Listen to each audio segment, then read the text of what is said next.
Mapagpalang araw po mga kalingkod. Binabati ko po ang lahat ng katatay, papa, daddy. Happy Father's Day po. Meron po akong ginawang tula para sa inyo. Sana matuwa po kayo. Masasabi ang isang pamilya kung may haligi at ilaw. At ang pinaka-importante, ang Diyos ang pundasyon. Isa sa pinaka may kapangyarihan sa pamilya ay ang ama or papa. Dahil ang isang mabuting ama, walang nais sa pamilya, kundi mapabuti at maayos at maging maayos ang lahat. Ama, haligi ng tahanan.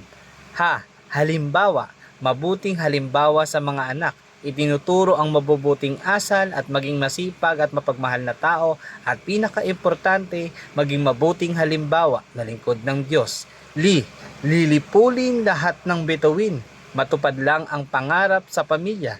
Palaging hinihigitan ang limitasyon at kakayahan. Matupad lang ang magandang buhay at pangarap sa pamilya.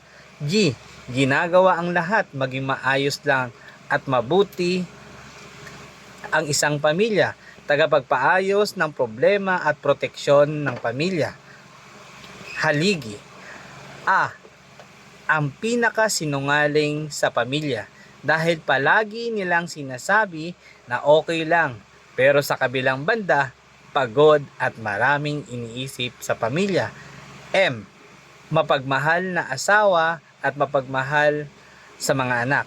Palaging iniisip muna ang pamilya bago ang sarili. Mawalan na siya basta meron sila. Palaging laman ng isip ang isang mabuting ama. Ang pinagkatiwalaan ng Diyos upang mamahala na gawing maging maayos at mabuti ang isang pamilya. At higit sa lahat, pinagkatiwalaan na maging mabuting ama sa mga anak at asawa sa paglilingkod sa Panginoon.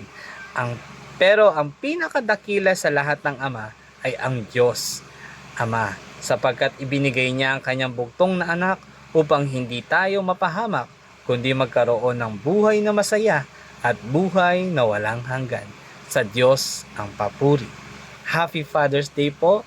Sana po nagustuhan niyo po ang aking munting tula para sa mga ama. Bye-bye!